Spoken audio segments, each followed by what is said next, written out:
going to do it in English because my teacher speaks English. Okay. So what kind of resources do you use as a bilingual teacher? Like what books, what websites do you go to? Sure. So when I was a kindergarten teacher, I'll probably focus more on that because I feel like it's a little bit more relevant to the age group.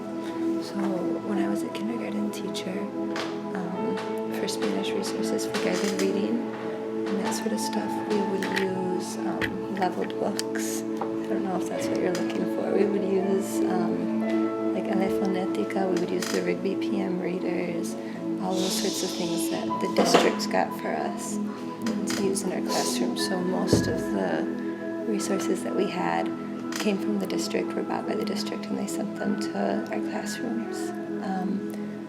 We would use, in terms of websites, there was like a Tumblebooks. I don't know if you're familiar with Tumblebooks. I think I've heard of it. It's like a website you can go to and they'll have books online, and as it reads the book aloud to the child, it'll highlight the words as they go.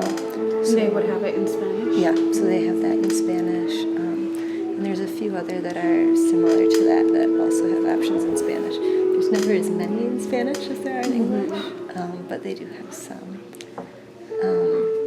In terms of, are you interested in hearing about assessments too? Yeah. So where I was a teacher in Wisconsin, they used the Common Core, and the Common Core state standards applied to both the English-only classrooms and to the bilingual classrooms. So we all had the same standards, and we all had to do the same assessments as well.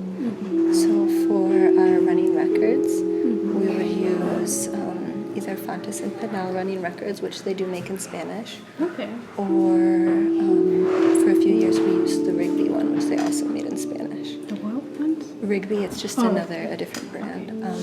The issue with those was that oftentimes they translated the English books to Spanish.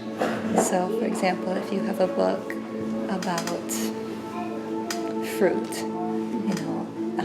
oftentimes a word that's a little bit easier in English. For example, if you're reading about, apples versus manzanas, sometimes, the words are different. So the resources aren't perfect, but they exist.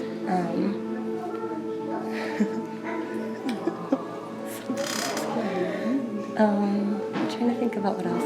Most of the resources that the district provided for everybody in English, like math, for example, they would use investigations. They did also provide in Spanish.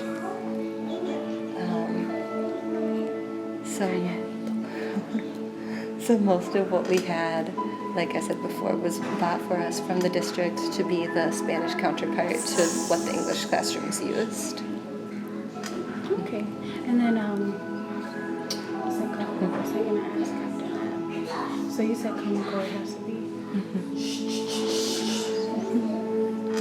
So you said Common Core has to be around the same? Yeah, it's exactly the same, because those are, I don't think Michigan uses Common Core anymore. Yeah, they do. They do still? Okay. But that's, kind of the end-all be-all for everybody.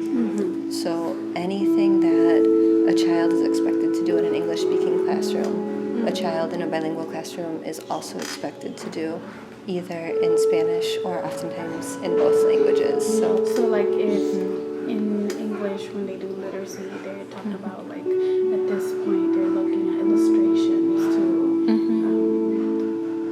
to match up what they're reading in text. It would be the same in Spanish. Exactly the same. Yep. And then how do you balance bilingual education between English and Spanish? When do you know is the right balance? So it depends on the programs. Most programs that I've come across either do a 90-10 model or a 50-50 model. At the time that I was at my school, they did a 90-10 model. They've since changed it to 50-50. So what that means is in kindergarten, 90% of our day was in Spanish and 10% of the day was in English. And then when the kids went to first grade, it changed to 80% in Spanish and 20% in English, and it kept on, getting closer and closer until eventually it was 50-50. And one thing that was cool about our program is that then it stayed 50-50 forever. They never...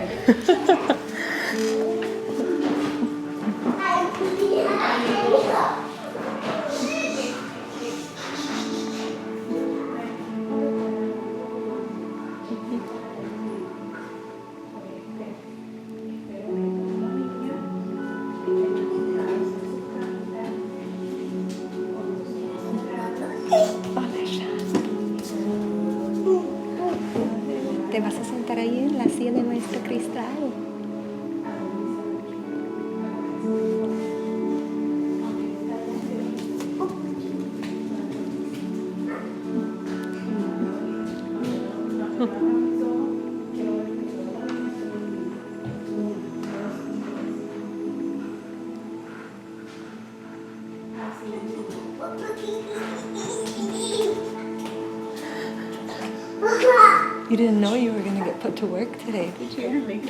Should have clocked in. What was I saying? That, the 90-10 model. So, yeah, so then it was 50-50 all the way through high school. So they never diminished the Spanish for the sake of the English. All of the kids had 50-50 all the way up through their 12th year. Okay. And then when you teach Spanish and you start with kindergarten, where do you usually like to start? Is it specifically like Common Core, or do you start maybe with like, because I know in English you sound out words and you things like it's different from, you know. So in Spanish you start with the vowels. Always you learn the vowels first. And so we would do a whole week of A, a whole week of E, a whole week of E, etc. Until they had the vowels down really, really well. And then the difference between Spanish and English is that my English counterparts would do just one letter per week. So maybe they would do an M or an S or whatever. But in my classroom, for the week of the M, we would do mame, mi, mu, instead of just and then same sa, se, si, so, su. And most of the kids, started picking up on the pattern, and they wouldn't really need to wait, until we got to the week of Daririrodu in order to know how to read that, because we also had an alphabet chart in our classroom. So every single day we would chant the whole alphabet chart, so they were exposed to those sounds, but they were never explicitly taught just the single consonant sounds by themselves.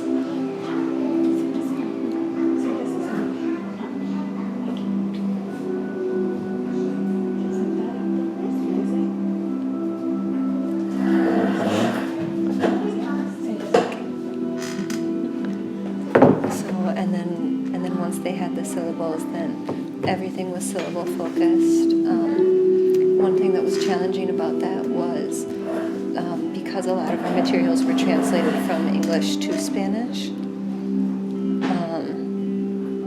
some of the words, for example, that were in the books that have English counterparts that are maybe one-syllable words. In Spanish there are more syllables, and sometimes there's syllables that are very complex. Well, I apologize if this is boring, but for example, 3-letter syllables, like even the word sol, S-O-L, kids don't learn to add the 3rd letter onto a syllable until later on. So a word like that looks like it's just 3 letters, developmentally you wouldn't teach to a child until later, so it really is quite a bit different. Oh, okay. And that would be Fontes and Pinel will tell you? Yeah, the reading records you could use. And then they had guided reading books that, you would use as teaching tools. There was one set of guided reading books called Ele Fonética, which were written for learners of Spanish language, so those were really consistent with the syllables and having everything in the order. That's ideal. But yeah, the Fontes and Pinel was the running record that we would use. Okay. To see. I think you answered everything. Okay. So I was going to talk about Common Core and you brought it up. Yeah, so. yeah. I'm trying to think if there's anything else that I feel like is like super important. I guess just then the English side of things too, so then what you start with English is just oral speaking, You don't want to try to push a child who's not reading in their native language yet to read in their second language. You want to make sure that they have a really strong base of all those skills in their first language.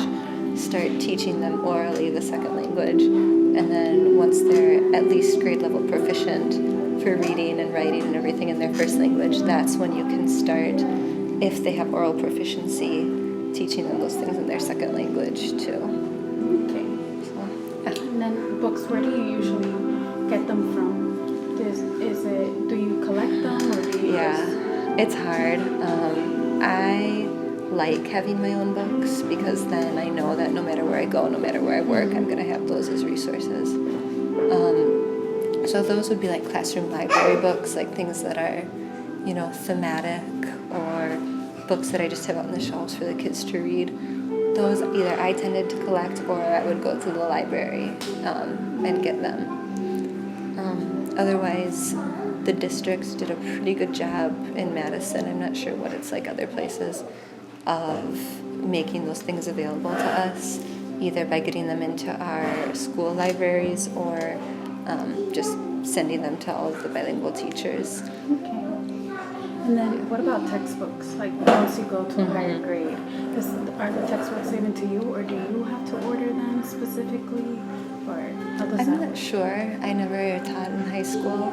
I know that the system was in place for legal reasons, that, they had to provide this sort of bilingual education to the students, at least at the lower grade levels. So I know if it's legally required that the school teaches using these textbooks, then the district has to provide them. We had in Madison a whole department of administrators, like downtown, whose job it was to find the resources for us. So in that respect, we were really lucky because there was a person whose entire job it was to search out those sort of things and make sure that they get to the teachers. That would be like one person there were 4 high schools in the district. So, that person's very busy, but at least that resource was there. Okay, that's really good. I never heard about, having a specific person being that resource. And I mean, that person, just thinking back to knowing her, she was always really busy and really stressed out because it was a big district, and she was in charge of finding all of the resources. But yeah, not every district is fortunate enough to even have one person doing that. So, yeah. Okay, I think that's everything. Thank you. Yeah, my pleasure.